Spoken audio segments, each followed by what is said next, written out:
Haleluya, haleluya Bapak Ibu sekalian, oleh anugerah dan kasih sayang Tuhan, sehingga pada hari Minggu ini tanggal 23 Mei tahun 2021 kembali kita bisa merayakan atau memperingati hari Pentakosta atau hari di mana Roh Kudus dicurahkan 2000 tahun yang lalu. Bapak Ibu sekalian, Roh Kudus di dalam Yoel 2 ayat 28-29 di sana sudah dibuatkan oleh seorang nabi Yoel bahwa pada hari itu akan terjadi pencurahan Roh Kudus. Dan Bapak Ibu sekalian, begitu juga Yesus menjanjikan tentang Roh Kudus di dalam kehidupan kita, di mana sebelum dia naik ke surga dia berjanji dia akan memberikan kita seorang penolong, yaitu Roh Kudus, di dalam kitab Yohanes 14 ayatnya yang ke-16 dan 17. Dan Yesus kembali mengatakan, Bapak Ibu sekalian, di dalam Kisah Para Rasul 1 ayat 4 ayat 5, kamu jangan dulu kemana-mana, tetapi Bapak Ibu sekalian, nanti setelah Roh Kudus turun atas mereka boleh menjadi saksi baik di Yerusalem, Yudea sampai ke ujung bumi. Kenapa Bapak Ibu sekalian? Kalau mereka menerima Roh Kudus, maka mereka akan mendapatkan kuasa untuk menjadi saksi Tuhan, Bapak Ibu sekalian. Dan seperti kita ketahui bahwa kuasa Tuhan itu luar biasa karena dia mampu melakukan lebih daripada apa yang kita pikirkan dan apa yang kita doakan, Bapak Ibu sekalian. Oleh sebab itu gereja sangat membutuhkan Roh Kudus itu sendiri, Bapak Ibu sekalian. Dan Bapak Ibu sekalian, dan setelah itu Roh Kudus digenapi atau terjadi di dalam Kisah Para Rasul 2 ayat 1 dan 4, di mana kita tahu bersama waktu murid-murid ada di loteng Yerusalem, mereka menunggu dari hari pertama sampai 10 hari. Setelah Yesus naik ke sorga, mereka tunggu 1 sampai 10 hari, dan akhirnya Roh Kudus itu dicurahkan di dalam segala keberadaan hidup mereka, dan akhirnya mereka boleh berkata-kata dengan bahasa yang baru atau kita kenal bahasa roh atau bahasa lidah, Bapak Ibu sekalian. Nah, Bapak Ibu sekalian, saya mau katakan kepada kita semuanya, kalau dulu murid-murid disuruh tunggu 10 hari baru Roh Kudus dicurahkan. Kalau sekarang kita nggak perlu tunggu Roh Kudus, karena 2000 tahun yang lalu Roh Kudus sudah dicurahkan. Sekali lagi saya mau sampaikan kepada kita semuanya, Roh Kudus kita tidak perlu tunggu. Memang murid-muridnya tunggu karena Roh Kudus belum dicurahkan, tetapi setelah itu 10 hari kemudian Roh Kudus sudah dicurahkan sampai saat ini. Oleh sebab itu Roh Kudus kita boleh tidak tunggu lagi, kita memperingati boleh, kita merayakan boleh, tetapi kita tidak tunggu lagi karena dia sudah diberikan kepada kita, sudah dicurahkan 2000 tahun yang lalu. Yang kita lakukan sekarang, mari kita buka hati kepada Roh Kudus supaya dia masuk memenuhi kehidupan kita. Mari Bapak Ibu sekalian, kita bertobat, kita minta, kita beriman, kita percaya, maka saya percaya Roh Kudus akan memenuhi kita. Dan tanda dibaptis Roh Kudus adalah bahasa roh. Jadi sekali lagi Bapak Ibu sekalian, tanda dibaptis oleh Roh Kudus adalah bahasa roh, seperti murid-murid 2000 tahun yang lalu di loteng Yerusalem, Kisah 2 ayat 1 dan 4, mereka berbahasa-bahasa yang lain atau bahasa roh. Begitu juga Bapak Ibu sekalian, saya mau sampaikan sekali lagi, orang yang dibaptis oleh Roh Kudus tandanya bahasa roh atau bahasa lidah, Bapak Ibu sekalian. Kenapa bahasa lidah? Karena memang lidah seperti anak-anak, kalau mereka belajar mau bicara, lidah harus mereka gerakkan. Kalau mereka tidak gerakkan lidah atau mereka katup lidahnya, mulutnya, mereka tidak mungkin berbicara. Begitu juga dengan bahasa roh, makanya dikatakan bahasa lidah, Bapak Ibu sekalian. Nah, Bapak Ibu sekalian, jadi baptisan Roh Kudus sekali tandanya bahasa roh, tetapi untuk kepenuhan berulang-ulang seperti kita dapatkan di dalam Kisah Para Rasul 4 ayat 31, kembali rasul-rasul itu dipenuhi Roh Kudus, Bapak Ibu sekalian. Sebelumnya mereka sudah dipenuhi Roh Kudus, sudah dapat di loteng Yerusalem, dan kembali beberapa saat kemudian mereka dipenuhi oleh Roh Kudus. Jadi sekali lagi, baptisan Roh Kudus sekali tandanya bahasa roh dan kepenuhan berulang-ulang. Nah, Bapak Ibu sekalian, kenapa kita sangat membutuhkan Roh Kudus? Kenapa gerejanya, anak-anak Tuhan, orang percaya sangat membutuhkan Roh Kudus? Karena firman Allah berkata, kalau Roh Kudus turun atas kamu, kamu akan menjadi saksiku dari Yudea, Samaria sampai ke ujung bumi. Artinya begitu kita dibaptis Roh Kudus, kita akan mendapatkan otoritas, mendapatkan legitimasi, kita ditabiskan di sana, kita dilantik di sana, kita mempunyai hak untuk memberitakan Injil itu, memberitakan kabar kabar baik itu Bapak Ibu sekalian, untuk menjadi saksi Tuhan. Oleh sebab itu gereja sangat membutuhkan Roh Kudus. Kenapa juga gereja sangat membutuhkan Roh Kudus? Karena siapakah kita ini? Kita hanya manusia biasa. Tidak mungkin orang terjamah bertobat tanpa Roh Kudus. Oleh sebab itu Bapak Ibu sekalian, kalau kita ada Roh Kudus dalam diri kita, maka firman Allah berkata Dia akan melakukan lebih banyak daripada apa yang kita pikirkan dan doakan. Bapak Ibu sekalian, kita sangat terbatas, tapi kalau Roh Kudus dalam hidup kita, Dia tidak pernah terbatas. Dia bisa menjangkau orang-orang yang susah pun untuk dijangkau.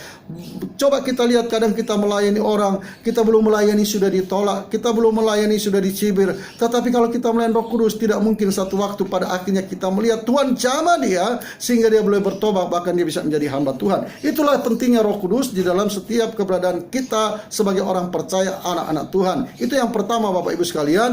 Kenapa kita butuh Roh Kudus? Yang kedua, kita butuh Roh Kudus supaya kita bisa berbahasa lidah, kita bisa berbahasa roh. Kenapa pentingnya bahasa roh itu? Kenapa pentingnya bahasa lidah itu? Bapak Ibu sekalian, supaya kita bisa menyembah Bapa itu, Allah itu di dalam roh dan kebenaran. Sesuai dengan Yohanes 4 ayat 23 dan 24, Yesus berkata akan datang saatnya orang akan menyembah di dalam roh dan kebenaran. Karena pada saat itu setiap orang menyembah Tuhan, Bapak Ibu sekalian, semua serba ritual, serba kebiasaan. Semua serba apa yang dikatakan oleh manusia. Oleh sebab itu di dalam Yesaya 29 ayat 13, Tuhan pernah berkata di sana, Dia nggak mau lagi dengan ibadah mereka, karena cuma di bibir, tetapi hatinya jauh dari mereka. Kenapa Bapak Ibu sekalian? Yang mereka ajarkan apa yang sudah dihafalkan oleh manusia. Bapak Ibu sekalian, kita gereja jangan terjebak dalam ibadah-ibadah ritual-ritual, ibadah hafalan-hafalan. Dari ke waktu hanya itu yang kita lakukan. Kapan Roh Kudus mau melakukan sesuatu dalam hidup kita? Bahkan Bapak Ibu sekalian, kita tutupi Tuhan Yesus dengan ritual-ritual itu. Oleh sebab itu juga hati-hati dengan liturgi. Liturgi Bapak Ibu sekalian, apalagi kalau orang yang membuatnya dia tidak dipenuhi Roh Kudus, tidak dibaptis Roh Kudus, tidak berhubungan dengan Roh Kudus, dan dia buat liturgi itu. Bapak Ibu sekalian, jangan-jangan itu hasil daripada manusia, bukan hasil dari Tuhan, bukan hasil Roh Kudus. Oleh sebab itu gereja sangat membutuhkan Roh Kudus, dan gereja itu sangat membutuhkan Bapak Ibu sekalian bahasa roh, supaya gereja itu bisa menyembah Allah di dalam roh dan kebenaran.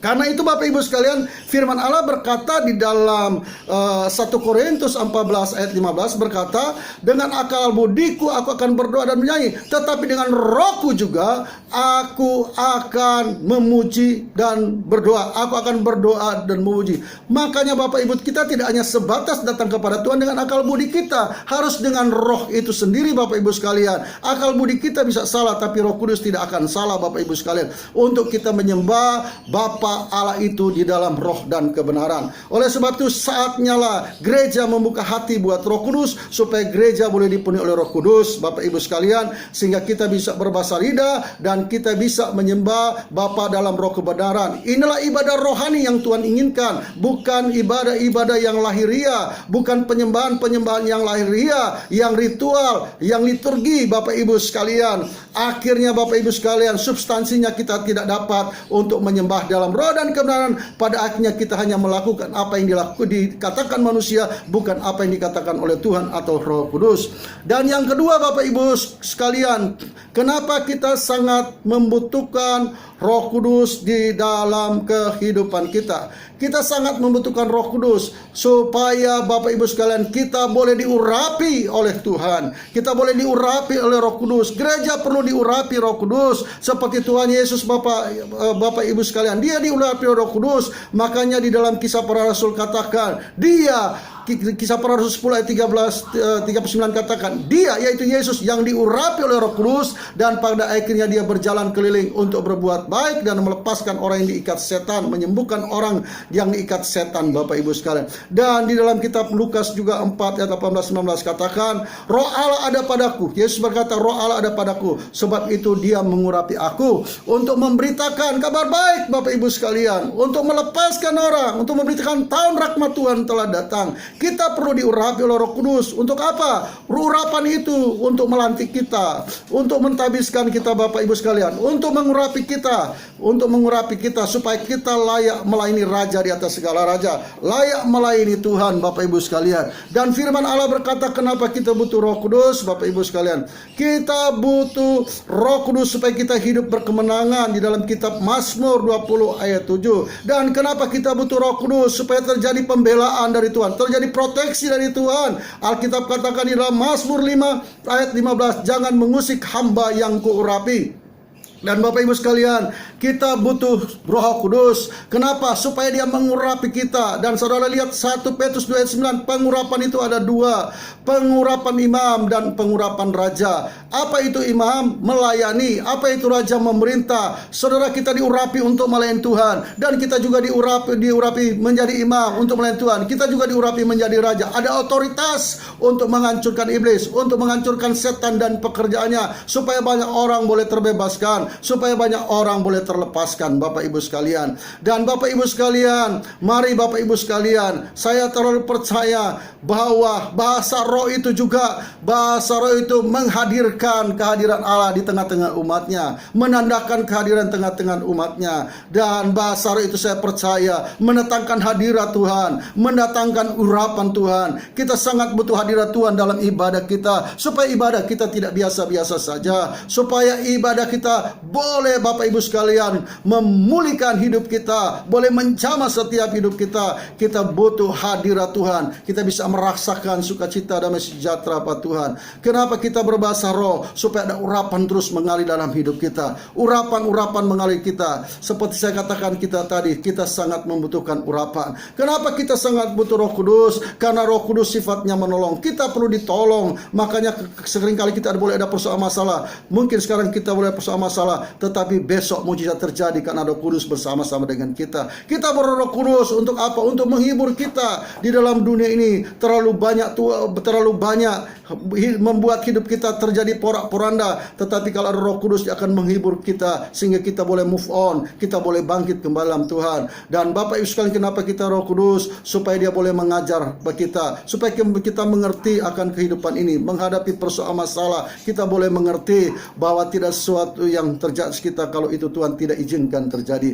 Oleh sebab itu Bapak Ibu sekalian, di hari yang indah ini, biarlah engkau buka hatimu, biar Tuhan oleh Roh Kudusnya membaptis engkau dengan baptisan Roh Kudus, sehingga tergenapilah dalam hidupmu apa yang Yoel nubuatkan, apa yang Tuhan Yesus janjikan, dan apa yang sudah terjadi 2000 tahun lalu di Kisah Para Rasul 2 ayat 1 dan 4 di loteng Yerusalem. Oh haleluya, haleluya. Saudara, Roh Kudus dikaruniakan bagi semua manusia, Alkitab katakan. Mari engkau buka hatimu Bapak Ibu sekalian, supaya engkau boleh menerima Roh Kudus, supaya engkau boleh diberikan kuasa, supaya engkau boleh berbahasa lidah, supaya engkau Bapak Ibu sekalian boleh diurapi. Oh yakarala basyikata kurala balabala basyikata kure debete kiarada basakata kurada. Urala balabala basyikata karada. Siapapun Tuhan yang menyaksikan tayangan ini, supaya dia membuka hatinya, supaya Roh Kudus boleh turun atas dia, boleh mengurapi dia, boleh memberikan otoritas, boleh memberikan kuasa kepada dia. Dia boleh berbahasa lidah, bahasa roh, supaya dia bisa menyembah engkau dalam roh dan kebenaran, sehingga dia tidak terjebak di dalam gereja jasmani, gereja lahiriah, gereja ritual, gereja hafalan, tetapi dia betul-betul yang terjalan hidupnya, dia boleh menyembah di dalam roh dan kebenaran. Itulah yang Tuhan inginkan.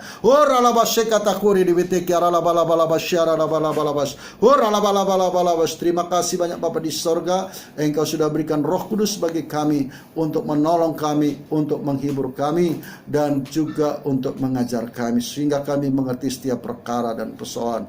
Haleluya, terpujilah engkau Tuhan Yesus. Haleluya, Roh Kudus, engkaulah sahabatku, engkau adalah kekasih jiwaku. Tanpa engkau aku tidak mampu. Mari engkau penuhi aku dan pimpin aku, dalam nama Yesus. Haleluya. Amin, amin, amin. Tuhan Yesus memberkati kita semuanya. Amin.